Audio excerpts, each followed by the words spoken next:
I, 28 male, work as a commercial structural engineer. My job is all about logic, precision, and having an absolute zero-tolerance policy for foundational flaws.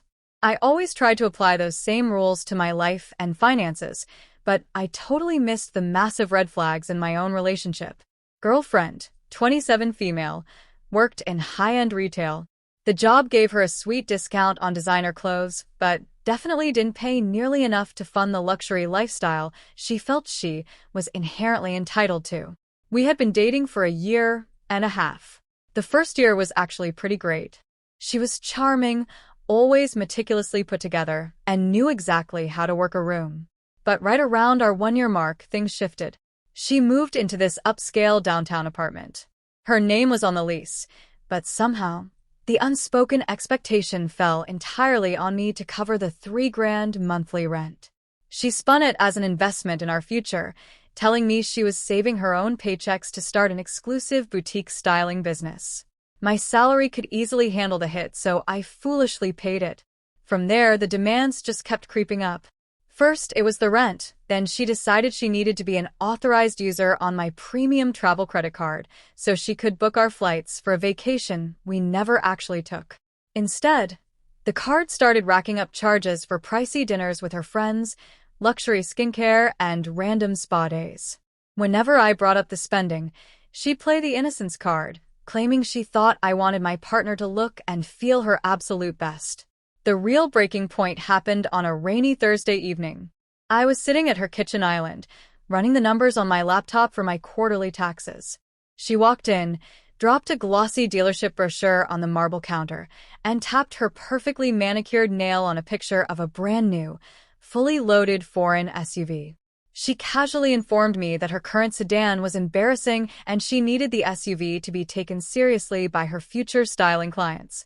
The down payment alone was $15,000. I closed my laptop, looked at the brochure, and then looked right at her. I told her point blank that I was not buying her a car.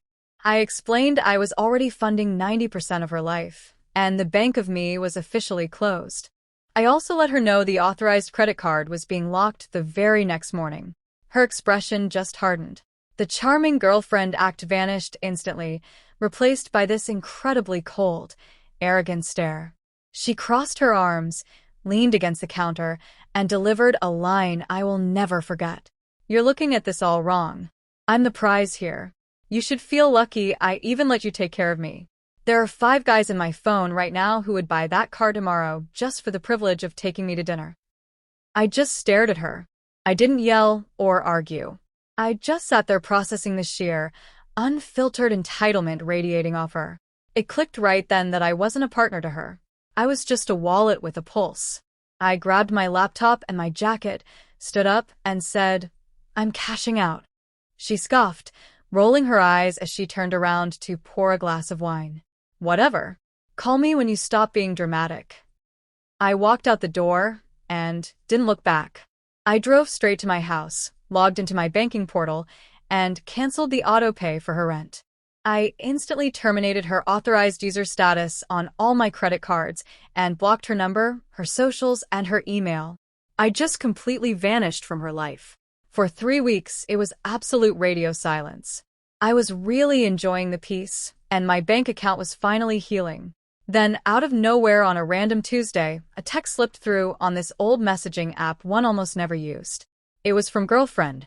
It just said, "Did you die?" It almost sounded concerned, if you ignored the fact that her rent had bounced exactly 2 days before she sent that text. The ghosting definitely worked, but it also forced her to realize her reality. Without my direct deposits and credit line, her fake luxury lifestyle collapsed overnight.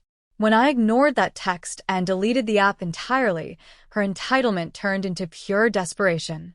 And that's when she decided to play dirty. A few days later, I got pulled into a meeting room by employer and the head of our human resources department. HR slid a printed email across the table.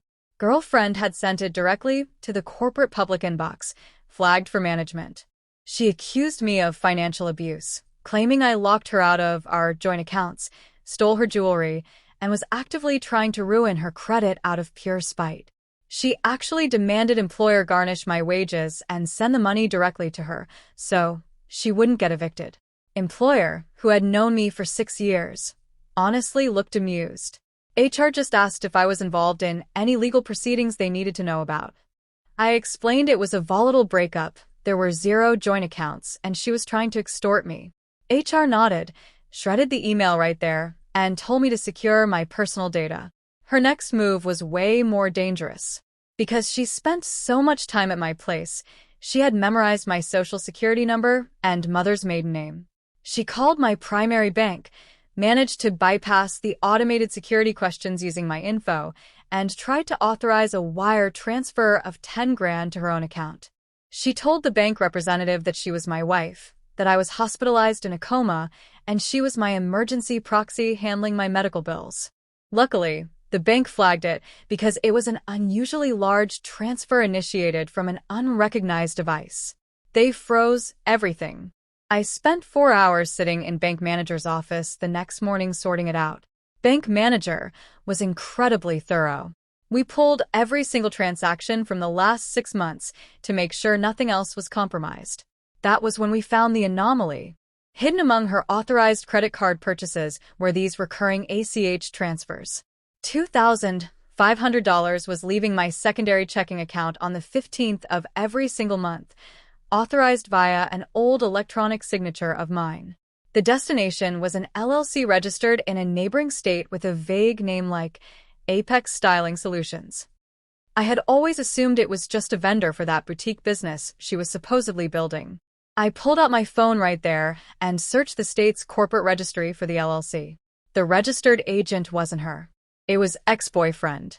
Girlfriend wasn't just acting entitled. She was running a straight-up fraud operation.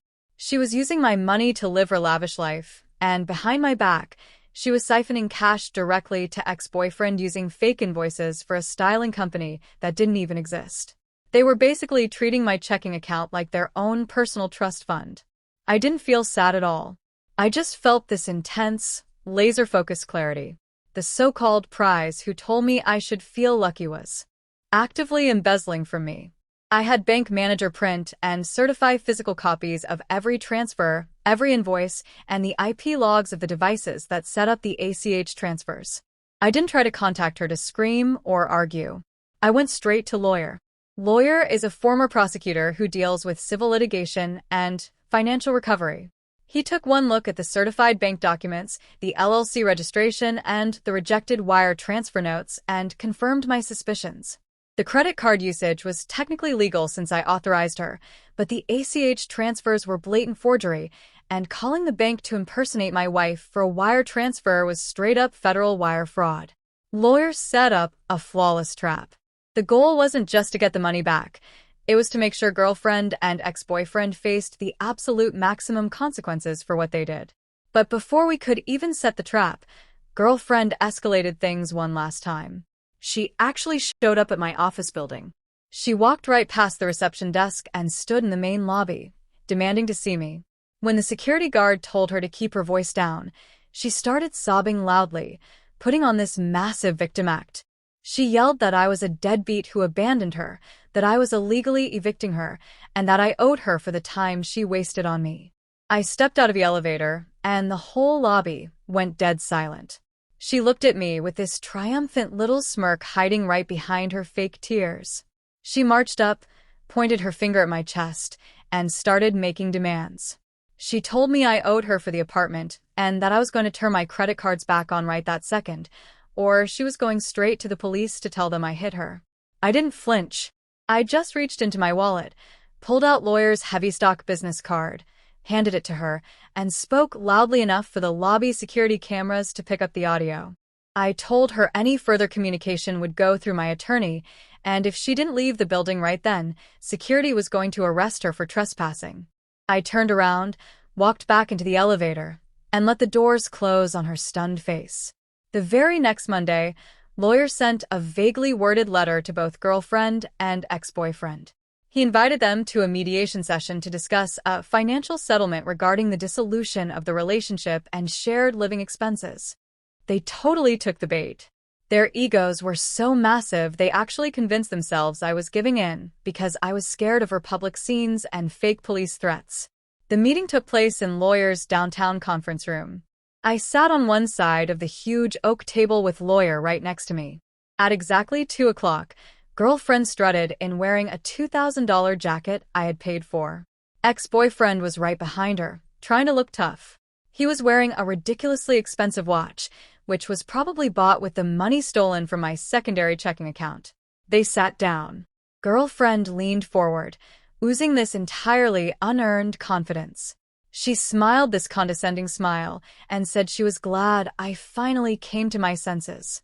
Her terms were that I pay the remaining 8 months of release, hand over a lump sum of 20 grand for emotional distress, and then we could walk away clean.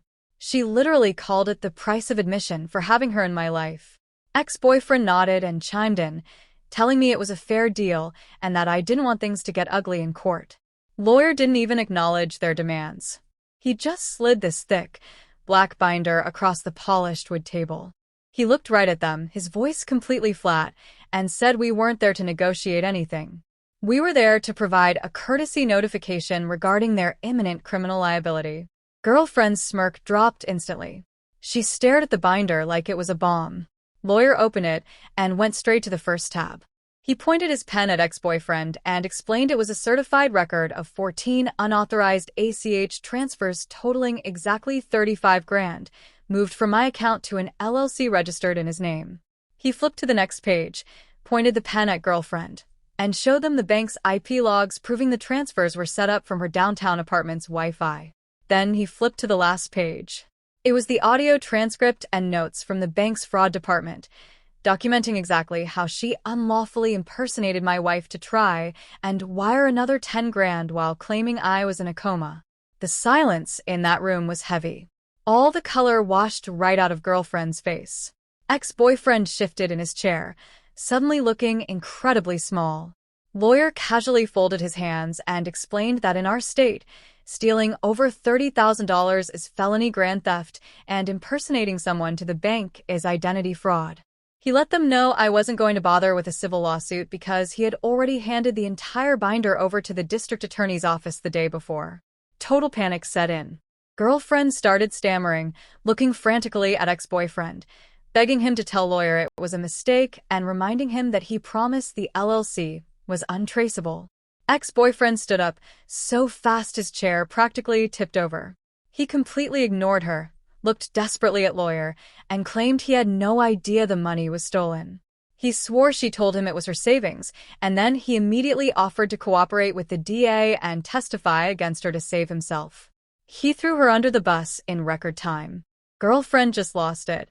She started hyperventilating as the reality of her own trap closed in on her. She broke down sobbing, real tears this time, begging me to call the DA, begging me to drop the charges, and promising she would pay me back every single penny. I just stood up, buttoned my jacket, and looked down at the so-called prize crying at the table. I told her she should feel lucky because she was finally going to get all the attention she deserved. Then I walked out. The legal system moved pretty fast after that. The DA indicted her on felony grand theft and identity fraud.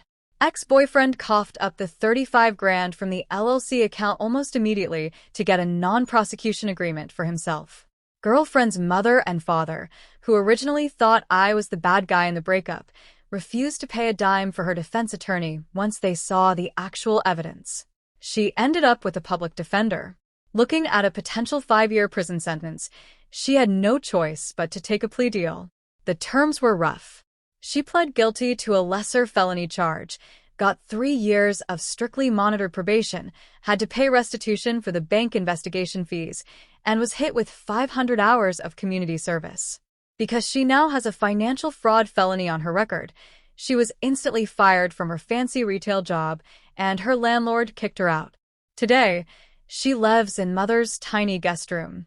She works a minimum wage job at a discount grocery store, and thanks to the restitution order, a chunk of her paycheck is legally garnished every month and deposited straight back into my account.